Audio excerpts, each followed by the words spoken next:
G'day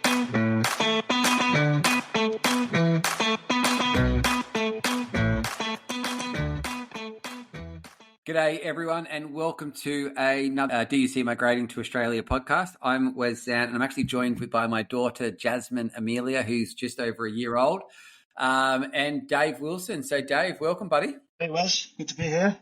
Good stuff, mate. Good stuff. Now, Dave, I do apologise, mate. We have a little intruder for this podcast. My 1-year-old daughter who's just woken up from her nap and mum's not well, mate. So for the listeners, do hear a little baby in the background. She's been the webinar sensation since she was born. As a fun fact for you, Dave, because we do the webinars the first Tuesday of every month, right. She's attended every webinar because we do it in our mornings since she was born. There you go. So she's going viral at such a young age then, eh? That's it, mate. She'll know more about skills assessments and visas by the time she's 3 than many of our competitors. No, just kidding. Good, cool. Look, Dave, firstly, welcome, mate. You're a man of many talents when it comes to migration. Obviously, you're a migrant yourself, but you're also one of the assessors for the electrical skills assessment program. And also, you've been working in the mines and done other jobs. So this should be, quite an interesting podcast for anyone who's looking to migrate, but especially those on the electrical side. So, Dave, we'll go back a little bit, mate. You've been here, I believe you started with us in 2018. Is that right? Yeah, that's right. I remember the day. It was 15th of September 2018. We went to one of your seminars that you held in London. That was where it all started. Actual down on the centre. I actually remember sitting with you and Victoria on a table because you had lots of questions. And I remember sitting at on a big table at the back and just running through absolutely everything with you, and then sneaking you into showing you the electrical boards. Yeah, that was it. Yeah, you remember it well because, like you said at the start, you got so many questions, and I didn't want to let you go until I knew everything I needed to know to go ahead and go on with the process. Yeah. Oh, there's so much to do. There's so much to learn. And now to think now, mate, it's 2024. I'm sitting here with my third kid. Nestling there. I think back then I probably had a kid as well at the seminar, probably a baby then as well, to be honest. What about young Jet there? Yeah, same with us. We'll have had a young baby and maybe a 4-year-old, yeah. There you go. All right, so you guys came on the 190 visa. And when was that granted, mate?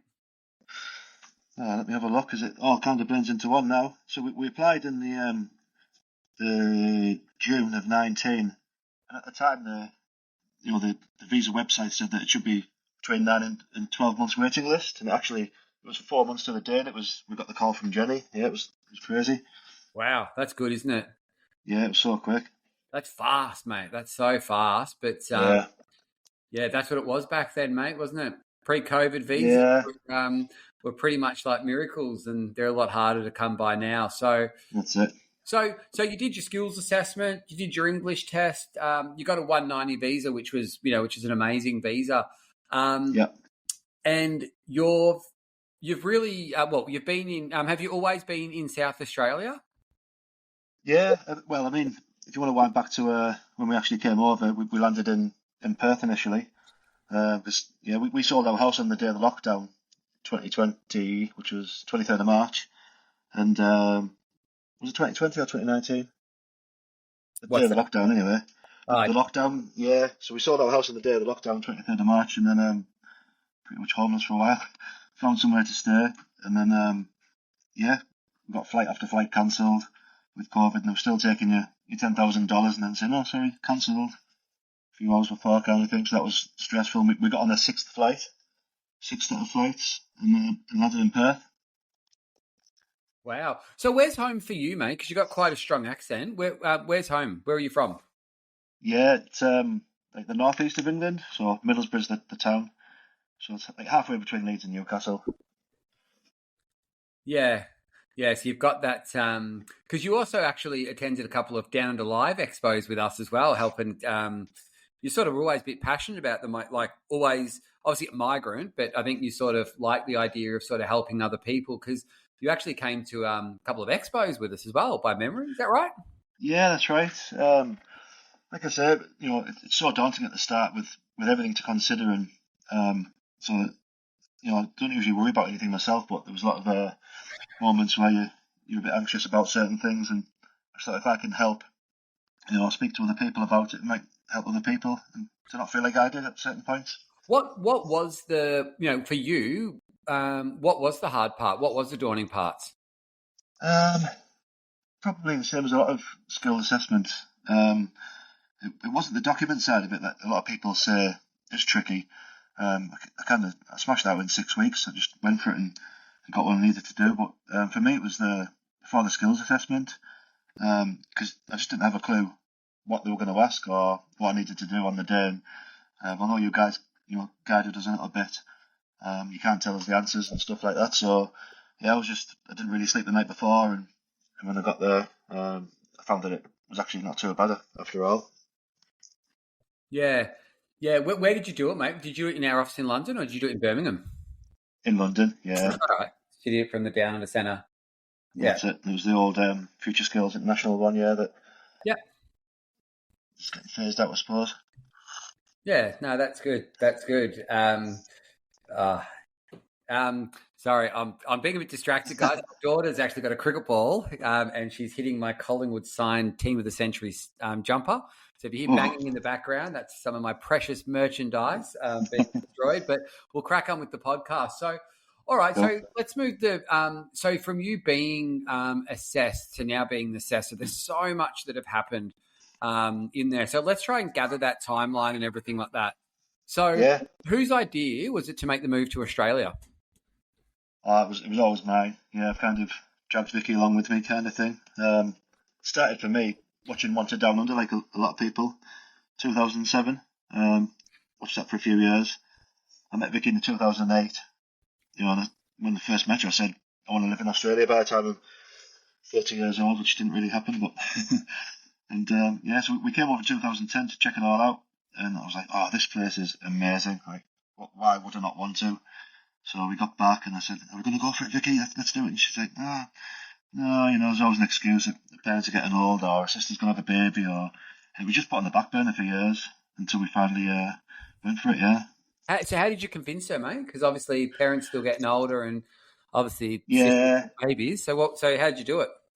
I made a list with her of the pros and cons of moving, and so went through it all. And there's just a massive list of pros, and then maybe it's two on the con list. You'll miss people, and you might miss special events and things like that. So it was massively in the favour of going for it. And Vicky spoke to a colleague of hers at work, what was head teacher, and said she's a teacher. And said, we think about doing this. What do you think? And she said, do it. We wish we did it 20 years ago and we didn't. Go for it. So that convinced her there. She spoke to a few friends and they said the same thing. Then we met Vicky's parents at the same place we got married for a barbecue on the creek there. And I said, we've got something to tell you guys. And her mother said, you're not pregnant again. Because we had a little baby on the floor at the time, 6 months old. And I said, no, it's a bit more dramatic than that, actually. And the dad said, so when are you moving to Australia then? So Nice. he just knew straight away, yeah. So, Dave, have you ever gone back to the list, mate, of what you did? Like you ticked the pros and cons. It'd be so interesting. Have you ever gone back? Do you still have that list? no, it was just on a scrap piece of paper, I think, yeah. Oh, mate, it'd be so cool to like have a look at that list and sort of Yeah, see if you were right, mate, or what those because is if you look back now, have you guys spoken? Is there more cons? Obviously, being away from family is a big deal, but is there more yeah. cons? I wouldn't have said so. It's only what you already kind of know before you come from the research you do and your really, really amazing Facebook group you've got and stuff like that. You kind of get a good picture of it. Yeah, Just doing it in reality just hits home a bit more than sort of thinking about doing it. yeah, it is harder. I mean, yeah, look, you can give all the support you want when it comes to migration, but reality, Yeah, is, mate, it's with anything in life. There's all these things change all the time, don't they? that's Things it. just Yeah, happen. You yeah, can't plan for anything. One minute you're child free yep. during the podcast, the next minute you got a wife in bed and a baby running at your feet, smashing things down with a cricket ball. But that's life. Yeah. All right, cool. So we've spoken a little bit about your visa process and all that. Yep. Obviously, you arrived in quarantine as well, did you? Yeah, so we landed into Perth and got ushered through security there and showed our documents and obviously it was into Perth. was unbelievable just to even get a flight into there because they had pretty much zero cases and they weren't letting anybody in and out kind of thing. And so we got through security and then onto a police escorted bus to a hotel. It was it was a brand new hotel that the government had just snapped up and said we're having it for as long as we need it for quarantine. So we got shoved in there for 2 weeks. Yeah. Did I did the similar. I was in South Australia and was put in there for 14 days in a hotel there. Did you guys get given the same food? And we had like a Facebook group, mate, that you shared it with other people that were in there, and that's how they communicated with telling us what our meals and everything were. They made just a Facebook group because you could see what the meal, because obviously you get 3 or 4 meals a day plus snacks, and you're only allowed to get your 6 beers a day. I remember that bit. So me and my wife were a bit cheeky and we used to save them up a little bit. They must have thought we were drinking 6 beers a day. On the I remember one night we actually had date night there nice. in the hotel quarantine because we had. Did you get 2 rooms or just one room? Because you had the kids, you had the boys as well. Yeah, we had the 2 boys, so we had 2 rooms with a door between the 2, which is good. Yeah, we had the same. That was good. Did you have balcony? Yeah. No, nothing. Sealed up, no windows. Yeah. That was totally... we had 2 balconies, so we could, but you could fit 1 chair on there. Yeah. But yeah, it was so cool. You could we could see the city, because you know South Australia more than me. But you look out one way and you can see the mountains and everything like that, and then you look at the other way and you could see like the big the big bank buildings and all the rest.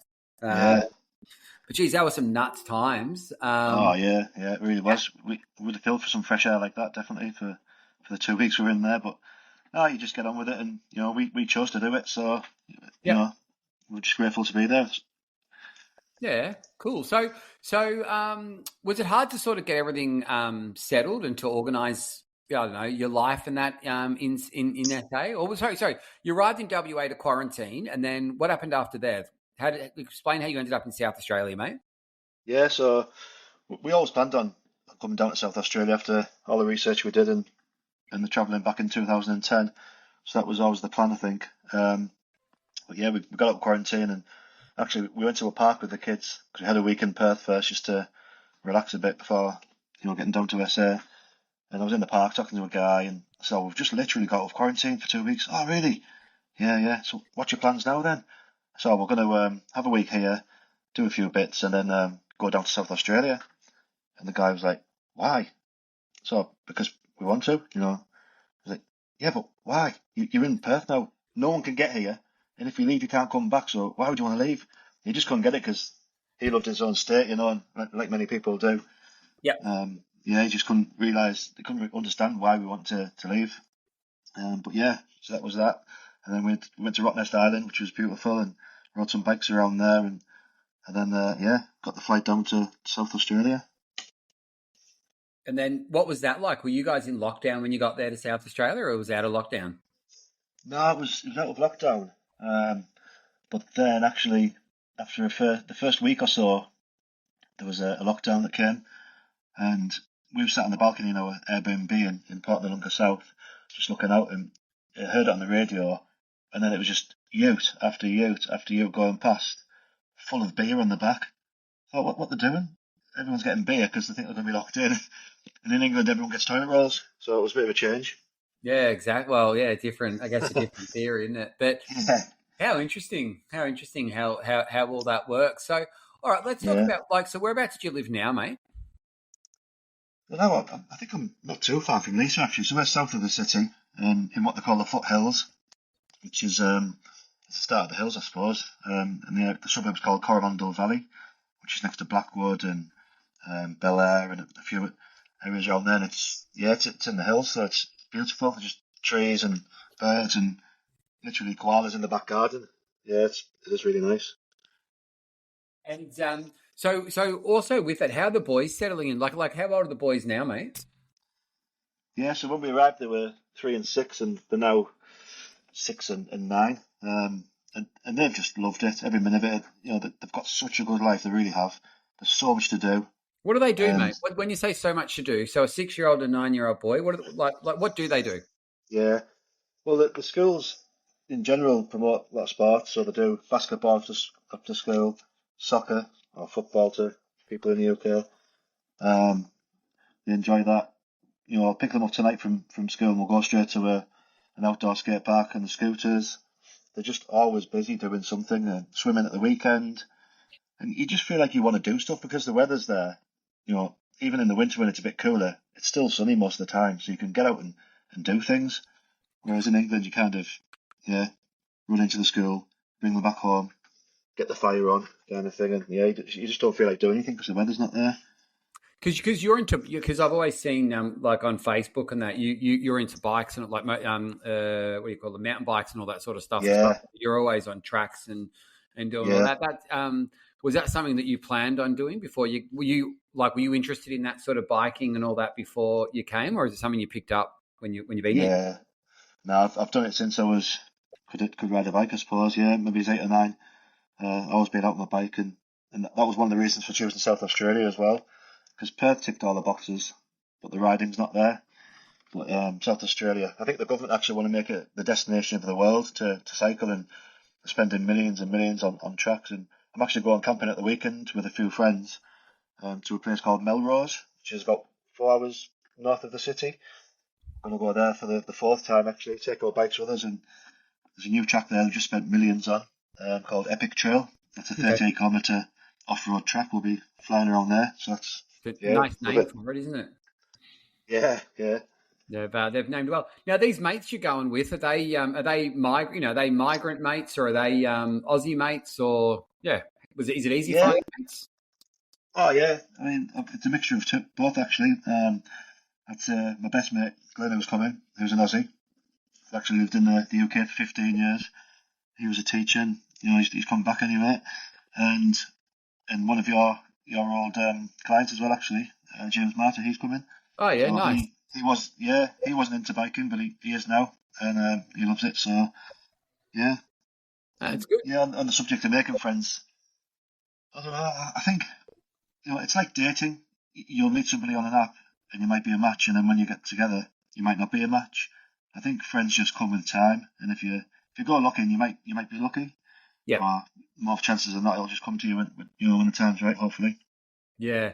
I'm just hoping that you do have a few boundaries between you and your mates, mate. You're not treating them all as dates at the end of the night, David. But Yeah, anyway, well, the those school. swags get pretty tight.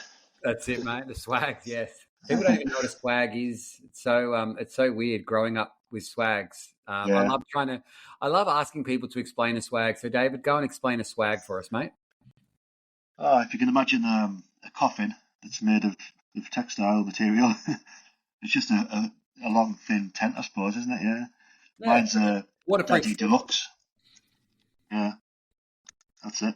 So Tweet. mine's a Big Daddy Deluxe, I think it's called. So it's quite a decent sized one, like a two-man kind of swag. Yeah. Yeah, that's good. That's good. All right. So, when you first came, let's talk a bit about your work and all that now, mate. So, well, Yeah. let's talk about your partner. What's your partner doing for work at the moment? What was she doing back in the UK? Yeah. So she's been a high school teacher since she finished uni. So yeah, getting on for over 20 years, I think now. She was at the last school in England for 10 years, and she loved her job there. And she was well respected, and she loved it. Anyway, we came over, and she got a teacher's registration sorted, which was a lot easier than getting a Sparky license. Basically, just said, "There's my degree, thank you very much," and they give her a teacher's registration. So they recognised that, so that was good. And then she got the first job, which is the job she's still got now, 3.5 years later, at a private school. It's really good. She loves it. Beautiful grounds. It's in an affluent area, Glen Osmond. It's called Seymour College, and it's really really nice. It's good. It's good to hear she loves it. Geez, you came over with some really strong occupations. Probably back then they were Yeah, considered strong, but definitely now, high school teacher and electrician, yeah, really, right.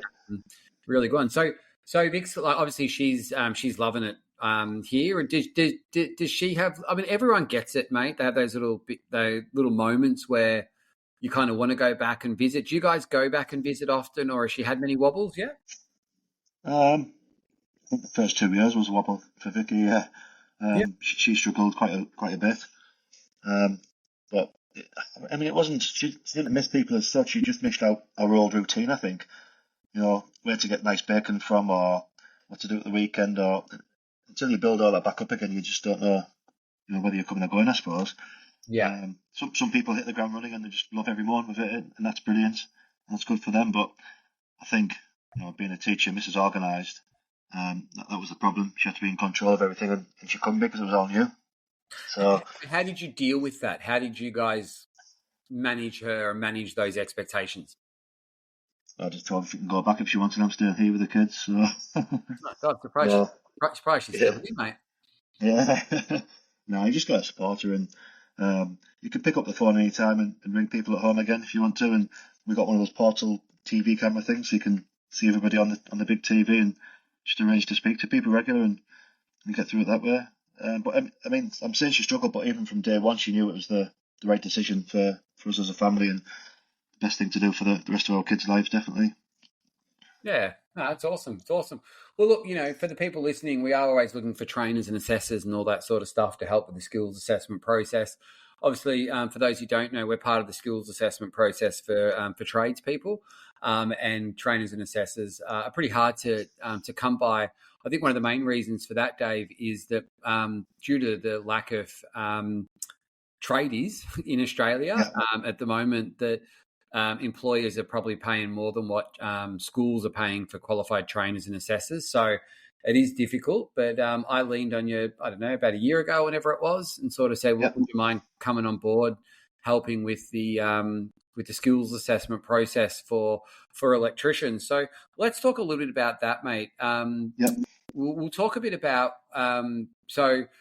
Is there anything else that you sort of want to add regarding life in South Australia or anything like that, or kids, or anything that you want to add before we move on to the skills assessment part? Um, I've got 3 pages of notes here, so I don't know where to start. Really, you know what I'm like for talking, Wes. But let me have a quick look. You are a very prepared man, mate. See, Yeah, I just get the nod from Lisa, just being like, the calendar reminder comes on, the podcast begins. yeah. Press Yeah, record and go. that's it, mate. Just chat. That's what I like doing, just chatting, because Yeah, yeah. there's so many bits and pieces that come from it. But yeah, fire away, mate, because I think it's, that's what people do. They listen to these, not to hear my voice, but to hear your experience and all that. So fire away, mate. Yeah, that's it. All right, mate. No worries. Well, yeah, I mean, I've listened to all the previous podcasts so far, and they are really, really good for people who are coming over, and even for people who are here now, I suppose. And I've learned a lot about Lisa from hers and the husbands that I didn't know, but I already know Lisa, so yeah, they're really good. So I've got down here, what do you enjoy doing with your family?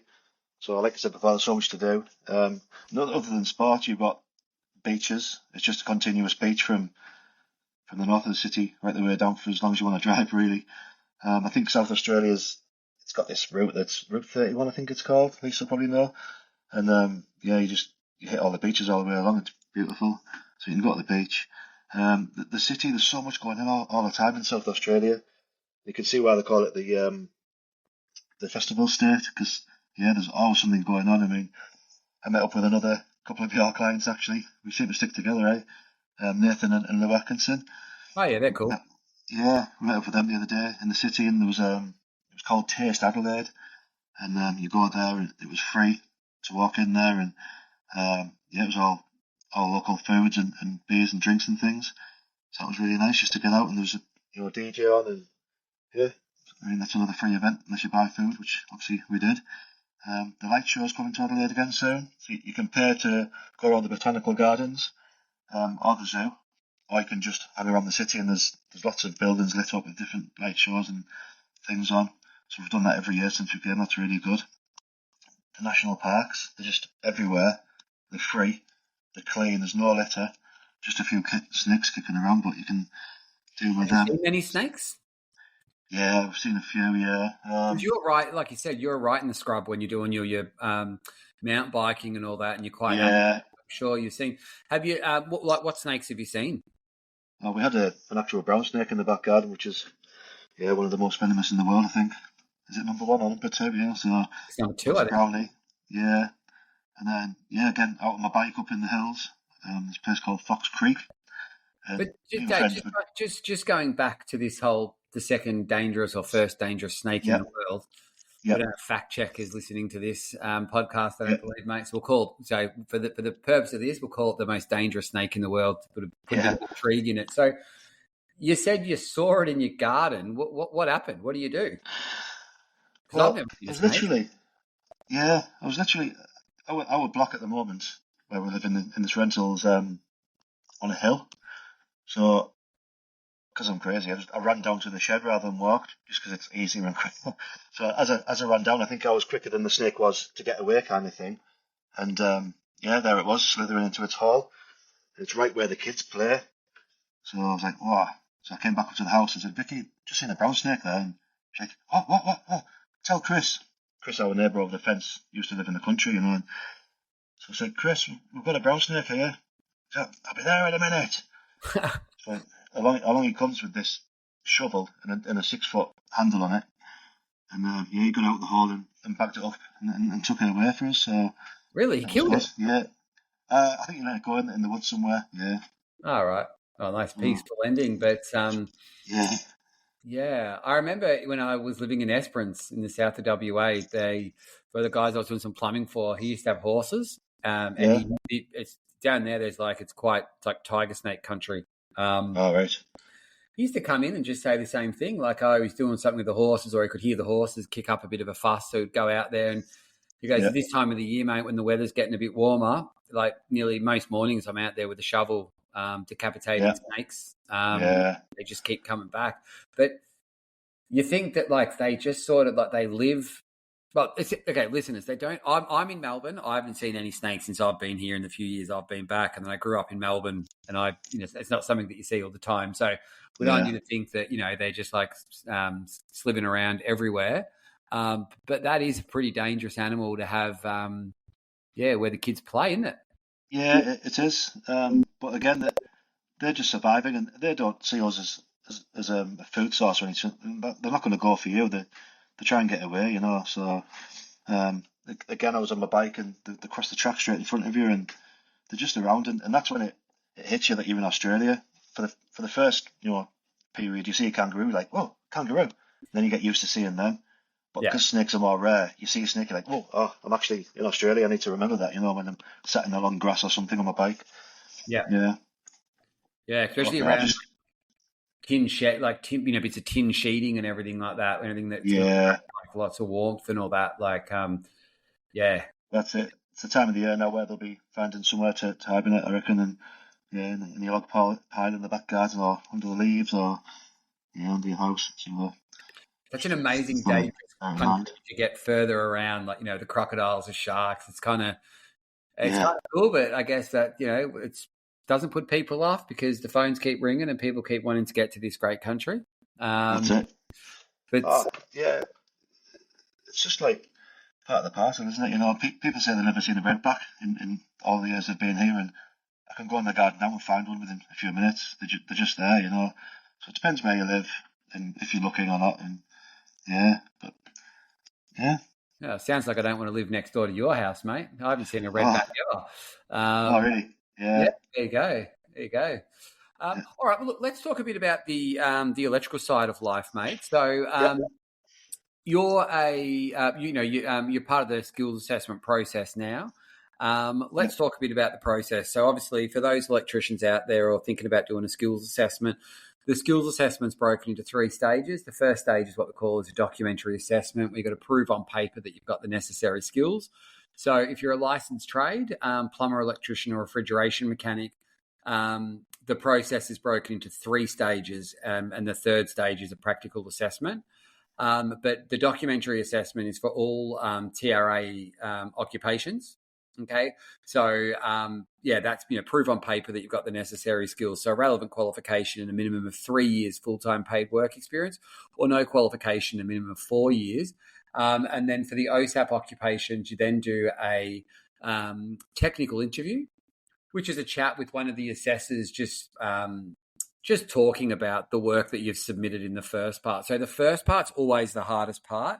We'll hear Dave's version of what he found hardest, but I've had this business for about 13 years, and skills assessments has been our main game, really. And getting the required documentation for the skills assessment is really challenging. And now they want lots of photos and videos.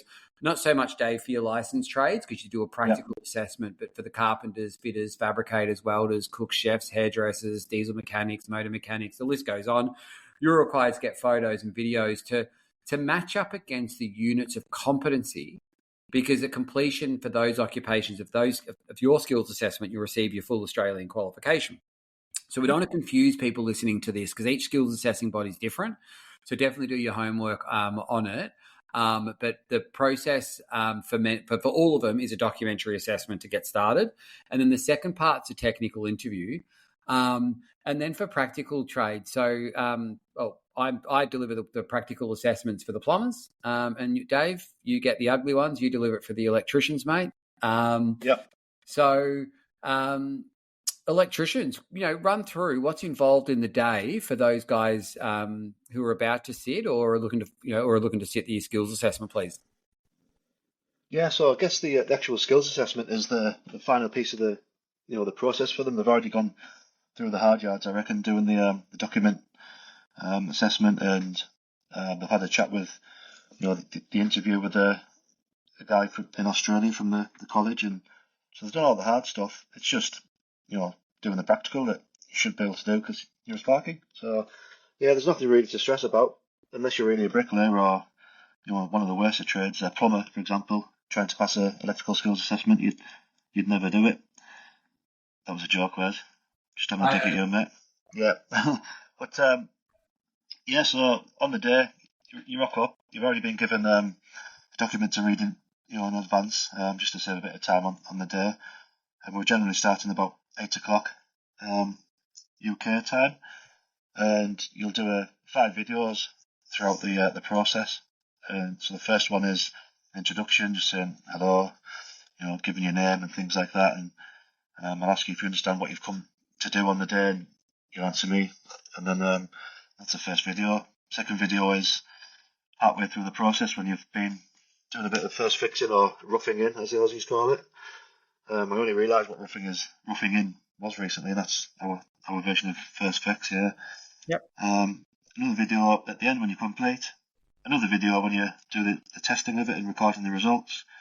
Then a final video. There's just a few questions at the end, but nobody has any problems with them. It's pretty basic electrical stuff. So yeah, that's the day in a nutshell. It roughly takes between 5 and 7 hours. So I think it's a bit longer than the plumbing assessment that you do, Wes, but yeah. Simple as it. Okay, so people rock up on the day. They go in there. They've got the electrical boards and everything like that. Let's go a bit we can go into a little bit more detail with them, mate. So, one of the electrical boards, what would that look like? For the first part. Yeah, so it's just a three-phase board. You've got to install 7 outgoing circuits from it. There's a lighting circuit, a couple of power circuits, GPOs, I was going to say, power points in England. GPOs are a general power outlet in Australia. And a few other circuits, one to an isolator for an aircon, one to an isolator for something else. So pretty basic stuff. All the conduits installed. So you're just pulling the single cables through and selecting the right fuse size, selecting the right cable size for the circuit that you're given. Pretty basic stuff. Yep. And when the guys rock up, mate, all the screw like the tool sets are sort of required, like the screwdrivers and all that, are sort of there for them and all that as well. Is that correct? Yeah, that's right, mate. Yeah, you've got a good set of tools there, all insulated 1000-volt screwdrivers and cutters and things, and calibrated test equipment ready to go. Some guys choose to bring their own because they're used to using it day in, day out, which is fine. Yep. But if they don't have it, they don't need it because you've provided it all. What advice would you give to someone, mate, who's about to sit in electrical practice? Because now remember, there's 3 different practical assessing bodies. So you've got Future Skills International, Australia Trade Training College, and VetAssess. Obviously, the Down Under Centre work with both Future Skills and ATTC, but you're assessing for Australia Trade Training College. But is there anything, on the Australia Trade Training College one any advice you'd like to offer, mate? Yeah, well, first of all, I'd probably like to say try not to stress too much and try not to lose sleep over it because it's really not worth it. You'll be far better on the day if you're not tired like I was. But maybe brush up on your testing. If you're not really doing much testing at work at the moment. Look into your insulation resistance and continuity tests. Maybe brush up on how you calculate a fuse size for a given load. Just so on the day you're thinking, right, we've got a 3 kilowatt heater, what size fuse does that need to be? It should be easy, and you can just select the right fuse size. Same again for the cable size. But a lot of it will come with experience anyway, and you can just rock on with it, I suppose. But definitely brush up on the testing. Lighting sometimes gets people when you've got a light switch from 1 or 2 or maybe 3 different points. So one of them is a light circuit that's switched from a couple of different locations. Some people do it all day, some people haven't done it very much, so everyone's got a different background. So just brush up on that, I would say, as well. Yeah. Yeah, because it's I guess it's that little rewarding thing. So after obviously getting through the skill assessments, like the English test, mate. Do you remember what English test score you got, Dave? Oh yeah, I remember that. Yeah, I was What'd actually you doing get? that with Nathan Atkinson at the same time. We were both kind of going in the same time and both failing the same time. And so I went with the IELTS, which I later found out was probably the harder one for me to do over the PTE. I just scraped in and got 10 points, which is all I needed. The reading, listening, and speaking passed with flying colours, but the writing, you've got to hit the point, every time. Otherwise, you go back again, do it again, and that's what dragged the process out quite a bit for me. It took months of doing it, waiting 2 weeks for your results, find out you've failed, doing a lot more work on it with a tutor that you guys provided, and then going back in again. So it took me 4 attempts to get the 10 points I needed. God, it's such a horrible process, isn't it? English Yeah, speaking people doing English tests and skills assessments. that's it. But, I'm probably going all over the shop here because do remember, guys, I've done pretty well with my baby Jasmine at the moment. I think she's been a little bit quiet, in the background. Yeah. But definitely a round of applause for me and you, young Jazzy. Mate, let's go back. So after Yep. completion of the skills assessment, they're issued with the document that they need for the visa, as well as a document called an OTSR, which stands for your Offshore Technical Skills Record. Let's talk a bit about now the gap training for plumbers and electricians. It is one of the things that winds me up so much because I reckon there's some real nasty people out there, Dave, to be honest, that just talk crap about what they did and how they did it. And I don't know if that benefits anybody. I think people do need to understand that the gap training's there and it exists. And the gap training is required because the completion, if you're an electrician, and no matter what state and territory you're in, or where you're from, if you want to gain a provisional electrical license, currently is, it's the 14th of the 5th, 2024. An OTSR is required for the state regulator to issue you a provisional license. So what they're saying is you come over to Australia, you want to be an electrician, you might come from the UK, Thailand, America, South Africa, wherever. We want you to hit our minimum standards, and that's by them doing the skills assessment that we deliver. That will then issue them a provisional license, and then they've got to do the gap training. Now, when you did the gap training, you did it through peer, okay? And yours was actually funded at the time. Was that correct? So I remember it was you who called me up saying, peer were doing funded training and everything. Was that correct, mate? Yeah, that's right, Wes. Yeah, so I think every state's different and every provider's different, but at the time, just had to prove that I was a permanent resident with just utility bills and things like that, show my visa, and I got accepted for the grant for it. Yeah, so I didn't pay a penny for the actual gap training. Yeah, that's it works out well. But guys, the gap training again, it's very different. Now, if you're a plumber, depending on the state you're going to, the gap training is required to get a provisional license, except currently in Queensland and Victoria. The QBCC will make you do a 4-hour open book exam. And we've actually got a book that we can share with you. That's a reg book.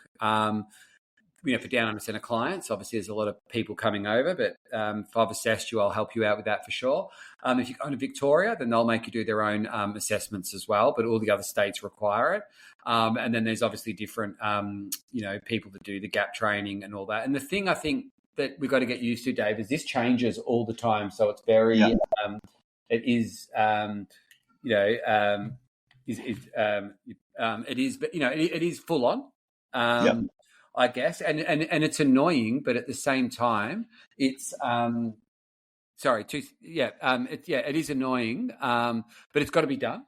It's something that it has to be done for you to get your full license, and then once you got your full license, let's talk a bit about life in the, like what you're doing for work, and if you don't mind, mate, sharing, rough costs of what someone, an electrician, once they're fully licensed, would be getting. So I'll go back a step, mate. Sorry, I'm Yep. dealing with Jasmine here. That's all right. Go for it. Going a little bit crazy, but when you were going through your gap training, how much were you paid when you were going through the gap, mate, as an electrician? Yeah, so my first job here was with a company doing commercial work and got $30 an hour, which was casual as well. So that means no holiday pay, no sick leave, nothing, no overtime rates. It was just $30 flat rate. It was pretty rubbish, to be honest, and that was a struggle for the period that I had to do it for. And then now, mate, after you've got your registration, everything like that, what sort of work you're doing and how you're going about that, mate? Yeah, so I did the gap training and got that out of the way. And actually, on my first on my interview for that first job, I said to there was three guys interviewing me. I said, "Do you realise I need to do this gap training, and are you geared up to actually to do that as well? So the employer has to sign off your hours every week."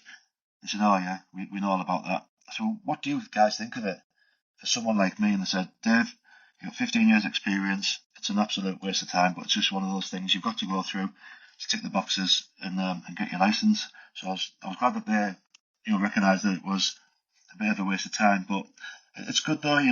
It's a licensed trade, and you want to keep it that way. And you don't want people who are going to be dangerous or are not quite up to standard working with these things. Electricity, gas, and plumbing. So yeah. So back to your question, what was it? What am I doing now? Yeah, so I did that, and I quickly realised that you can earn a lot more money if you work away. So there's a thing here called FIFO, fly in, fly out. Back in England, I did it anyway, on the oil rigs. We just call it working offshore, on the oil rigs in England. And here you fly into a mine site. So yeah, 2.5 years I've been doing that now. And compared to the $30 an hour flat, it's a different world. The money, it's really good. But $30 an hour is nothing. Like, was that so? Just that was when you Yeah. were before you became qualified, correct? Yes. Okay. So so do you know what? Because I mean, I know in Melbourne and all that, like, sort of, it's once you got your license, guys. If you're a plumber or a sparky, you're the highest paid trade. It's ridiculous. I got made very well, being a plumber and an electrician here in Victoria. But what sort of salary roughly we looking about on the mines, mate? Roughly. We'll just wind it back a bit. If you're working around town and you're qualified, you've got your A-grade license, you'd be looking at between 90 and 100 if you're just doing basic hours, which is pretty half decent. It's not too bad. And then, if you go in the mines, the last job I was on, I was working a 2 weeks on and 1 week off roster. So I was away more than I'm home, and it's not really good for family life, but it's good for the bank account kind of thing. And that worked out 270,000 a year. Wow, Australian dollars. Yeah, that's massive.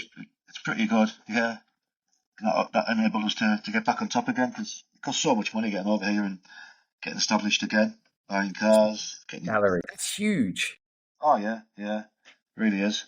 I'd never earned anywhere near that in the UK doing anything, I don't think. So yeah, it's really good, and that's what people do. They use it to get on top. You can't do it forever, Some guys do, but they go through wives like Sunday dinners. It's not a good family life, kind of thing. But yeah, it gives you a head start. Why they get paid so much, isn't it? Because they are sacrificing a bit of that to earn the money. Yeah, well, that's it. I mean, I was at work last week or 2 weeks ago, and it was my 40th birthday, and there we are in the mine site in the middle of nowhere. So that's the sacrifice you make, I suppose, for the monetary value. Do you know where I spent my 40th birthday? You're not 40, Wes. No, I don't look a day over 20, but I stuffed up because when we booked our flights, and again, come from the UK, I actually spent my 40th birthday in quarantine in South Australia. Right. Yeah, wow. And the ladies, the nurses, remember how they used to they had knocked on the door and then they had to stand back. Sorry, you had to wait a minute for them to open the door, because obviously in case we were contaminated, whatever. So for my birthday, they actually lit a cake, a candle, and then put it there, and they stood really far back, and then they the nurses sang me happy birthday and all their little kids. Oh, yeah, that's a nice touch. Yeah, quite quite funny, but Yeah. interesting. But Dave, look, mate, this podcast has gone for a while, mate. So we're going to have to obviously get you back into another one, and we might talk a bit about the next one we do, mate. We might talk a bit about mining as an electrician, and we might focus on a bit more of the the life of a Sparky in Australia.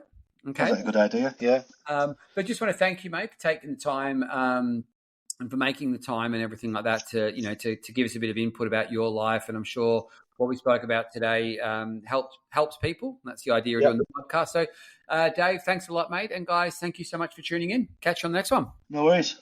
Cheers. Catch you, mate.